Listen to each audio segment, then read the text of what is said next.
제가 이전에 이제 30대에 제가 사역을 할 때에 수영로 교회 유치원에 가서 재롱잔치 하는데 설교를 한 적이 있어요. 그때 이제 우리 희은이도 거기 나오고 민석이도 거기 나오고, 그때는 마침 우리 의연이가 거기서 이제 재롱잔치를 할 때였는데, 아빠가 근데 서서 설교하니까 참 그때는 의연이 생각도 잘 안 나겠지만 자부심이 있었지 않았을까 이런 생각들을 감히 하는데, 안 물어봤으니 잘 모르겠고, 일단 제가 유치 그 아이들과 그 학부모들이 가득 와서 한 400명이 왔는데 거기서 설교를 했어요. 그래서 이제 그 유치원 원장님이 설교를 짧게 해달라고 말씀해 주시더라고요. 왜냐하면 유치원생들이 못 알아들으니까 설교 좀 짧게 해달라고. 그래서 제가 유치원생 대상으로 제가 설교합니까? 그래, 그 학부모들 대상으로 설교를 아주 짧게 하고, 그 뒤에 이제 재롱 발표를 했어요. 재롱 발표를 하는데 얼마나 그 부모님들이 일어나가지고 카메라 들고 그 앞에 가서 자기 잘생겼다고 찍고 또 찍고 영상 찍고 그렇게 하는 거예요. 그럼 저는 어떻게 했을까요? 저도 난리 나가지고 거기서 의연이 찍고 또 찍고, 의연이 내를 보든지 말든지 나는 계속 찍고 그렇게 저도 그렇게 하고 있더라는 거죠. 여러분, 이게 무슨 일입니까? 이게 이 부모들이 이제 응애하고 애가 태어났는데 이 아가 자라가지고 이렇게 왔다 갔다 하고 뭔가 이렇게 악기 하나 두드리면서 다루면서 탬버린 치고 트라이앵글 치고 몸 움직이면서 춤도 추고 율동도 하고 이러는데, 그 태어나서 아무것도 못하던 아가 커가지고 그렇게 하니까 자랑스러운 거예요. 부모님들이 자랑스럽다고 그렇게 기막힌 설교를 한편 제가 했는데 그런 거는 아무런 생각이 없고 그냥 자기 아이들, 자기 아들, 딸도 좋다고 나가가지고 뒤에 사람들 보이든 말든 신경 안 쓰고 찍고 그렇게 하더라고요. 그게 무슨 마음입니까? 내 아가 자랑스럽다. 거기 한 100명이 서 있는데 그 100명 중에 그 아밖에 안 보이는 거예요. 그 내 딸밖에 안 보이는 거예요. 내 아들밖에 안 보이는 거예요. 그러면서 그 아가 너무 자랑스러운 거죠. 여러분, 이 자랑스럽다, 이게 뭐냐면 즐거워하느니라, 이 뜻이에요. 그걸 나중에 제가 좀 얘기하도록 하겠습니다. 하나님 것으로 생각 채우기를 먼저 하겠습니다. 여러분, 88페이지를 좀 보시면 우리를 법적으로 하나님께서 의롭다, 예수님 때문에 의롭다, 용서하고 이제는 너는 죄인이 아니고 의인이야.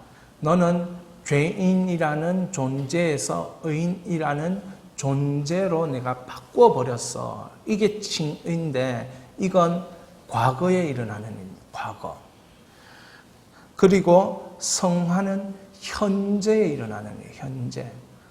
우리가 신앙생활을 한다 이렇게 말할 때는 계속해서 성화를 경험하고 알고 깨닫고 성화를 통해서 하나님과 동행하고 이런 과정, 계속 그 과정을 밟아 나가는 것입니다.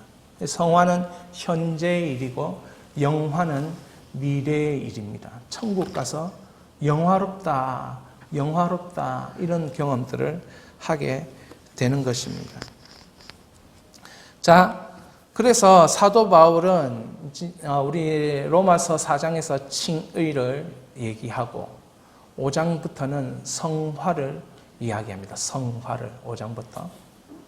6장도 성화를 얘기하고 7장도 성화를 얘기하고 8장도 사실은 성화를 얘기해요.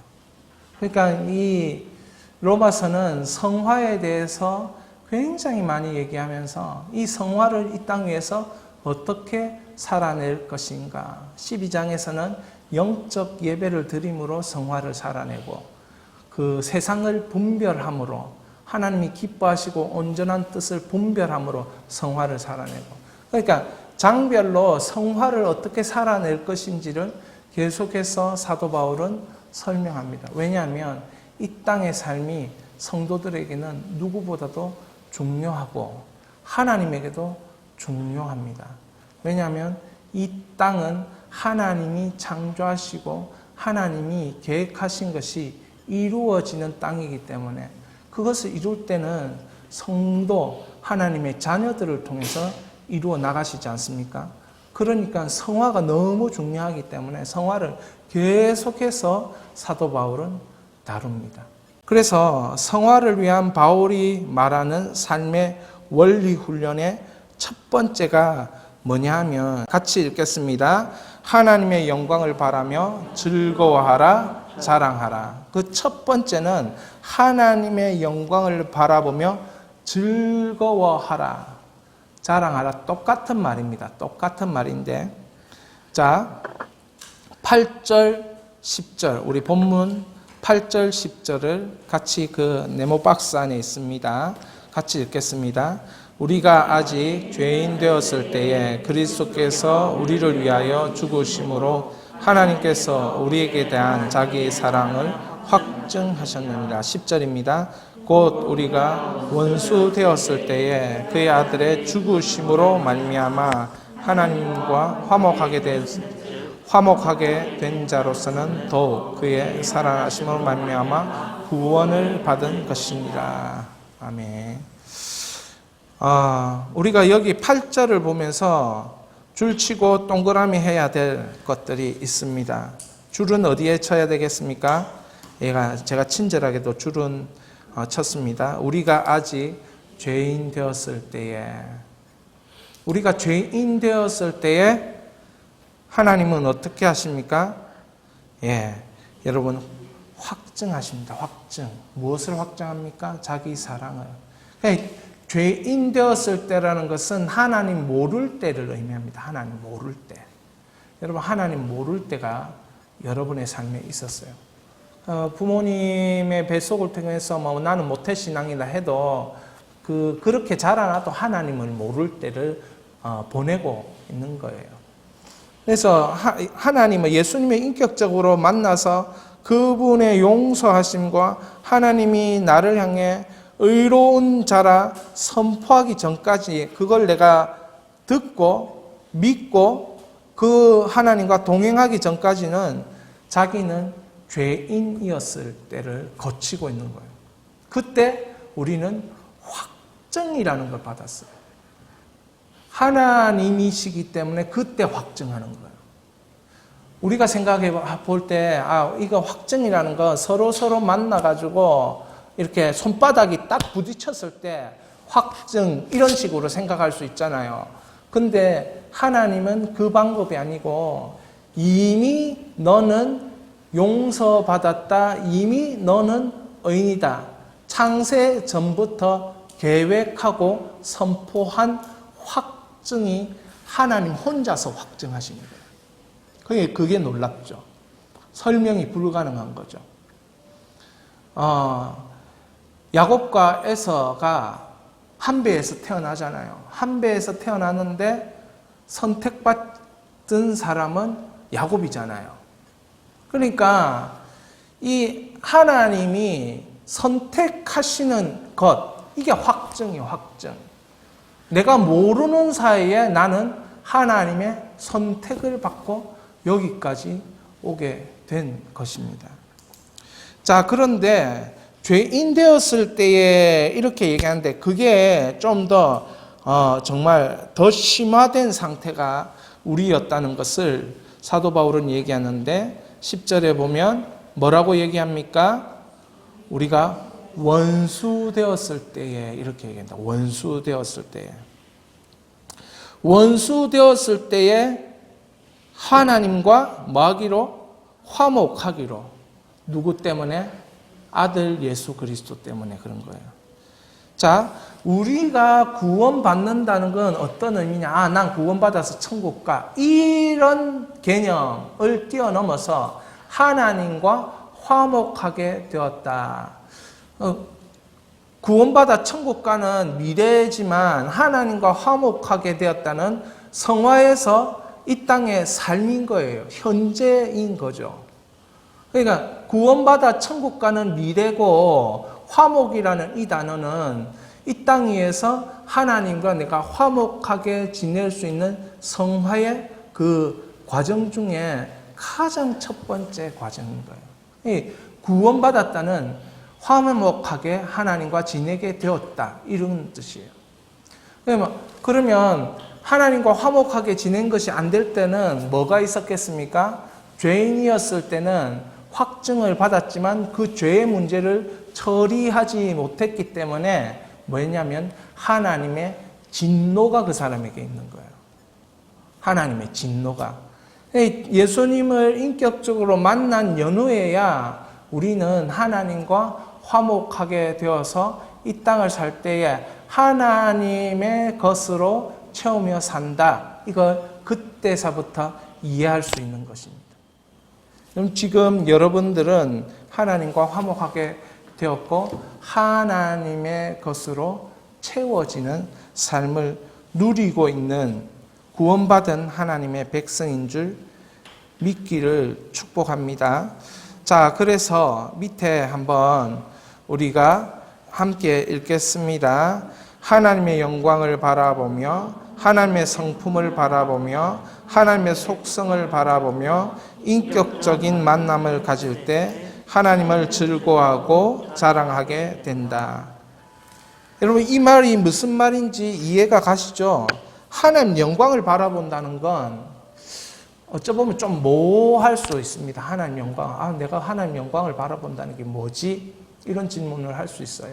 근데 이 하나님 영광을 바라본다는 것은 하나님의 성품을 바라본다는 거예요. 하나님의 속성을 바라본다는 거예요. 그 하나님의 속성은 우리가 공유적 속성, 비공유적 속성 이렇게 얘기하기도 하고, 하나님의 성품은 그 구약에서 나오는 하나님의 이름, 예를 들어서 여호와 라파, 여호와 리시, 여호와 이레, 이런 게 하나님의 성품이거든요. 그래서 여러분, 그 하나님의 영광을 바라본다는 건 하나님의 성품을 바라보는 거예요. 하나님의 전능하심을 바라보는 거죠. 하나님의 속성, 그 공유적 속성이라는 건 뭐냐면 하나님도 있고 나도 있고 이런 거 공유적 속성이에요. 도덕성 이런 게 공유적인 속성이에요. 그런데 비공유적인 속성은 하나님에게만 있고 나는 없는 거. 예를 들어서 절대 거룩은 하나님에게는 있고 나에게, 우리 인간에게 있는 그 거룩이라는 것에 대한 인식은 있지만 하나님처럼 완벽한 거룩은 있지 않는 거죠. 그리고 하나님의 그 위대함, 하나님의 전능함, 이건 비공유적인 속성입니다. 그러니까 우리가 그런 걸 바라보면서 하나님을 인격적으로 만날 때 우리는 어떻게 하냐면 하나님을 즐거워하게 됩니다. 여러분, 우리가 즐거워하는 감정이 언제 생깁니까? 즐거워하는 우리의 감정은 일이 일어나야 생기는 거예요. 그냥 생기지 않습니다. 즐거워하는 그 감정은 일이 일어나든지 나에게 새로운 것이 깨달아지든지 믿어지든지 이렇게 해야 그 즐거워하는 감정이 일어나요. 감정이. 그러면 하나님의 성품을 바라보고 속성을 바라보면서 그 속성을 내가 경험하게 된다. 그러면 내가 뭐 하냐면 즐거워하게 되는 거예요. 그러니까 내 안에 즐거움이 있으니까 어떻게 합니까? 다른 사람들에게 하나님을 자랑하는 것입니다. 이게 이제 신앙의 신비인데, 이런 신앙생활을 하는 게 원래 이제 우리가 말하는 신앙생활인데, 이 세상이 너무 어렵다 보니까 이런 신앙생활을 안 하고 그냥 종교적인 그런 생활들을 자꾸 하는 거예요. 그러니까 나는 하나님이 있는 것 같기도 하고 없는 것 같기도 하고, 하나님이 살아계신 저 사람을 보니까 살아있는 것 같기도 한데 나는 잘 안 그렇고 이런 헷갈리우스가 우리에게 있는 거죠. 그러면서 우리는 하나님의 성품을 바라보면서 인격적인 만남이 안 일어나니까 즐거움을 자꾸 상실하는 거예요. 즐거움을 상실하니까 그때서부터 이게 예수님을 믿는 것이 뭐 하는지 모르겠다, 이런 혼란함이 자꾸 찾아오는 거예요. 예수님이 믿는 것이요, 뭐 하는 것이 모르겠다. 그래서 교회를 떠나라는 것입니다. 여러분, 교회는 여기 나와서 여러분 신앙생활을 하는 것은 하나님의 영광을 바라보는 게 신앙생활, 하나님의 성품을 바라보는 것, 그 사랑을 바라보는 것, 그 전능하심을 바라보는 것, 그 세밀하심, 친밀하심, 나에게 일하심, 성령으로 역사하심, 그걸 바라보면서 그 하나님을 만나는 게 우리의 신앙생활이에요. 그래야 하나님은 즐거워하죠. 그래서 그 사도 바울은 가장 기본적이고 본질적인 게 이 성화를 첫 번째 따를 때 하나님의 영광을 바라보며 즐거워하는 일, 이걸 딱 다룬다는 거죠. 그럼 다른 거, 성화의 다른 거를 나중에 다루고 첫 번째는 이 감정적인 걸 먼저 다루는 거예요. 만나봤냐? 하나님을 만나봤냐? 하나님을 만나면 즐거울 수밖에 없다. 하나님의 성품을 경험하면 즐거울 수밖에 없다. 예수 그리스도께서 나를 향해서 행하신 일을 내가 알고 나면 즐거울 수밖에 없다.